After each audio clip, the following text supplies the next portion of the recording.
Hello and welcome everyone. Now will be studying W.B. Yeats की लिखी गई poem for Annie Gregory. Annie Gregory एक लड़की का नाम है which is very popular for her blonde hair, beautiful hairs, and उसी को जहाँ पे इस पोएम के अंदर एड्रेस किया जा रहा है।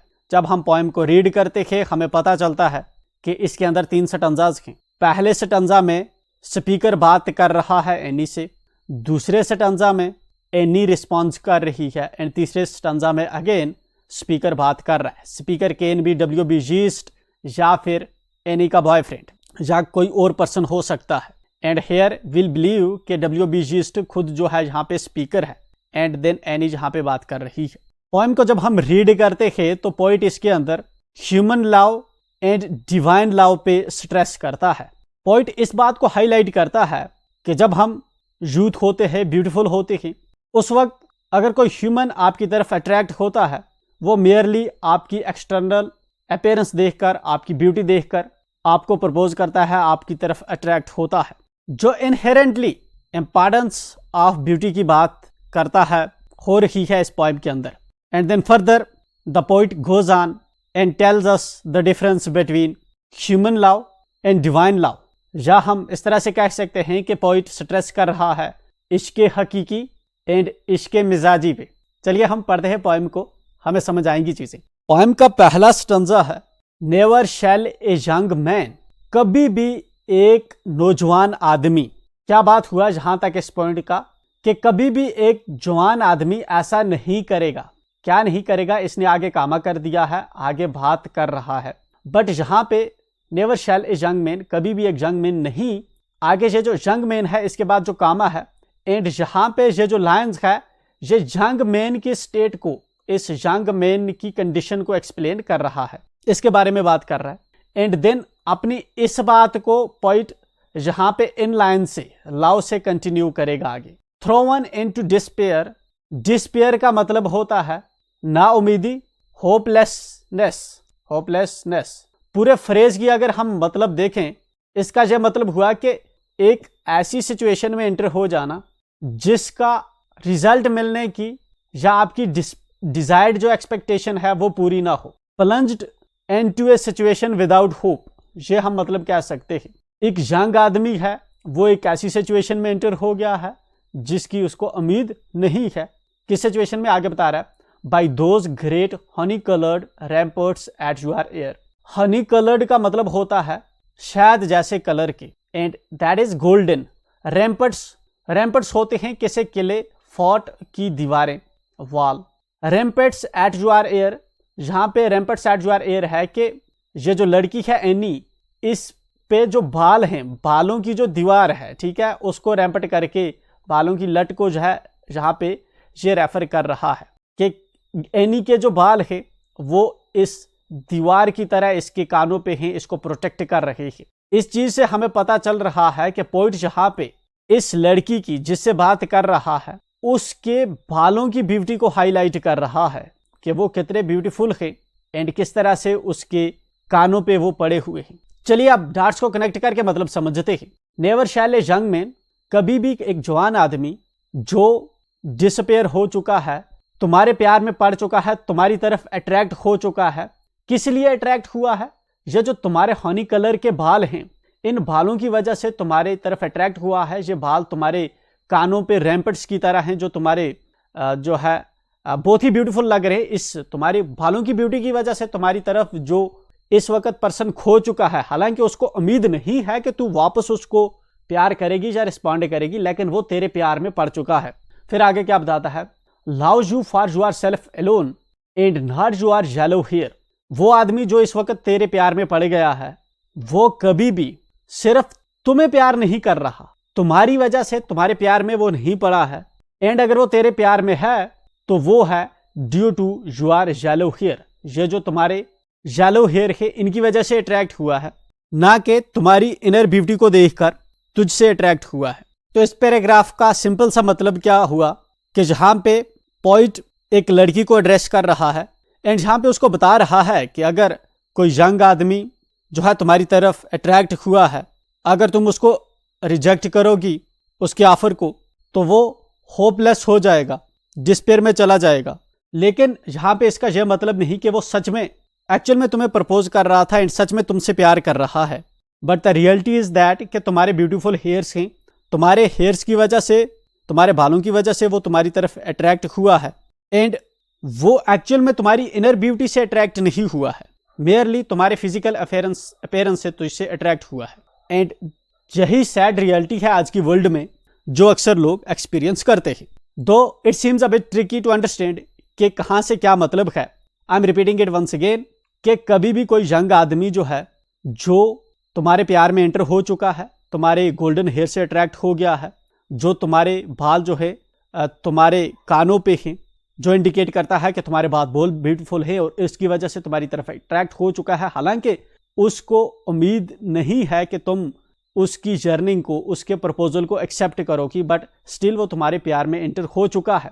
ये जो यंग आदमी तुम्हारे प्यार में एंटर हुआ है, ये ऐसा नहीं है कि कभी तुझे तुम्हारी वजह से प्यार करेगा, मतलब तुम्हारे जो एक्चुअल नेचर है उससे प्यार कर रहा है, बल्कि ऐसा नहीं है कि वो तुझे जो है एक्चुअल में तुझे प्यार कर रहा है और ना कि तुम्हारे बालों को प्यार कर रहा है। But the reality, sad reality is that वो एक्चुअल में तुम्हारे बालों को प्यार कर रहा है, ना कि तुम्हारी इनर ब्यूटी को प्यार कर रहा है, अगर दूसरे शब्दों में इसको समझे। देन पोइट की इसी बात को यहाँ पे एनी रिस्पॉन्ड कर रही है, ये लड़की रिस्पॉन्ड कर रही है। पोइट इसको रियलाइज करवाता है, अगर तुम्हारे प्यार में कोई पड़ता है, तुझे प्रपोज करता है, ऑफर करता है, तो इसका सिंपल सा मतलब है कि वो तुम्हारी इंटरनल ब्यूटी को नहीं देख रहा, बल्कि तुम्हारे एक्सटर्नल, तुम्हारे हेयर्स की तरफ अट्रैक्ट हुआ है, इसलिए तुझे प्रपोज कर रहा है। एंड लड़की क्या कह रही है? लड़की इसी का सोल्यूशन बता रही है पोइट को, but I can get a hair die.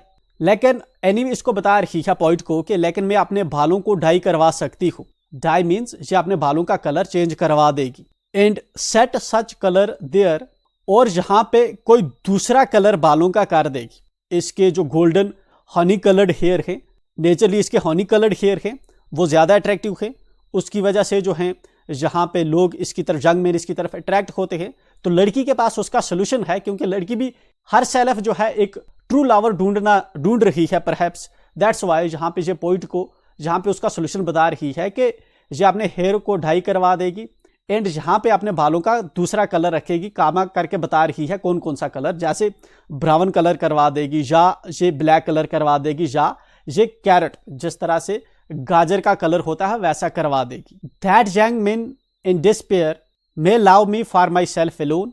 तो देन जब मैं अपने बाल जो कलर है, बालों का कलर ही कोई दूसरा करवा दूंगी, तो उस वक्त कोई जो यंग आदमी है, कोई यंग आदमी है जो ट्रू लवर होगा, वो आएगा, वो मेरे प्यार में इंटर होगा, मुझसे प्यार करेगा, सिर्फ मुझे ही प्यार करेगा, मेरे ट्रू नेचर को प्यार करेगा, मेरे इंटरनल ब्यूटी को प्यार करेगा, and not my yellow hair, और मेरे उन येलो हेयर को जहाँ पे वो प्यार नहीं करेगा, उसकी वजह से अट्रैक्ट नहीं होगा। एनी सोल्यूशन बता रही है कि अगर कोई यंग आदमी, पोइट को ऐसा लग रहा था पहले से टंजा में, पोइट ने इस लड़की को बताया कि तुम्हारे जो बाल हैं उसकी वजह से लड़के तुम्हारी तरफ अट्रैक्ट होकर तुझे प्रपोज कर रहे हैं। एंड जहाँ पे लड़की जो है इसी का सोल्यूशन बता रही है कि मैं अपने बालों का कलर चेंज करवा दूंगी। अब जब बालों का कलर चेंज हो गया, तो अब जो मुझे प्यार करेगा वो तो मेरे अब ट्रू नेचर से प्यार करेगा, क्योंकि अब तो मेरे बाल येलो हैं ही नहीं, तो उसकी तरफ तो वो अट्रैक्ट होगा नहीं, या तो मेरे ब्राउन होंगे बाल, ब्लैक होंगे या कैरेट होंगे। देन अगेन इसको अब कैसे पोइट रिस्पॉन्ड कर रहा है, जहाँ पे हम देखते हैं, I heard an old religious man.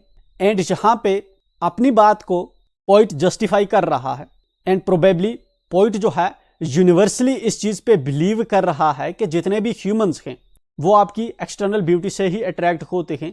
Truly आप क्या हो, उससे आपसे प्यार आपके इंटरनल नेचर से नहीं करते, आपके सोल से प्यार नहीं करते। I heard an old religious man.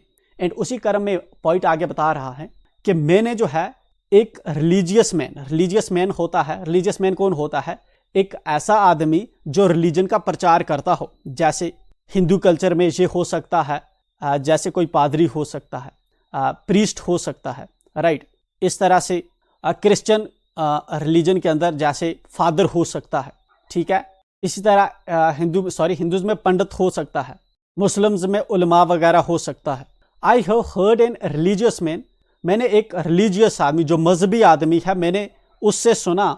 But यस्टर night declare, कब सुना इसने? आगे आथर बता रहा है कि कल रात को। यस्टर नाइट मीन कल रात को उस रिलीजियस मैन ने, उस मजहबी आदमी ने ये बताया that he had found a text to prove कि उसने एक रिलीजियस बुक के अंदर एक चीज़ जो है फाइंड आउट की है, रिलीजियस टेक्स्ट के अंदर जो है, जो रिलीजियस की होली बुक होगी, जिस तरह से क्रिश्चियंस के लिए बाइबल है, या पंडित्स के या मुस्लिम्स के लिए कुरान है, या इस तरह से वेदास हैं, तो उनमें से जो है रिलीजियस मैन ने कहीं पे टेक्स्ट फाइंड आउट की है, कोई चीज़ लिखी हुई है, ये चीज़ प्रूव करने के लिए। क्या चीज़ प्रूव करने के लिए? That only God my dear, कि सिर्फ ईश्वर है, खुदा है, जो मेरे प्यारे साथियों, could love you for your self alone, जो तुम्हें जो है तुम्हारे एक्चुअल में तुमसे प्यार करता है, इरिस्पेक्टिव ऑफ योर अपीयरेंस, आप कैसे भी दिखते हैं उसको फर्क नहीं पड़ता, सिर्फ आपसे ही प्यार करता है।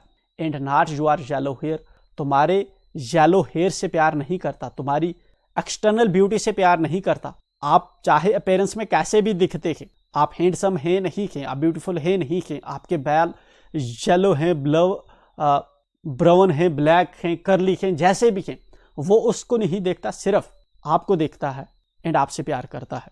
एंड यहाँ पे फर्मली पॉइंट इस आइडिया को बता रहा है हमें कि जो गॉड होता है वो इंसान के ट्रू नेचर से एलोन उससे प्यार करता है, इरिस्पेक्टिव ऑफ हिज अपीयरेंस।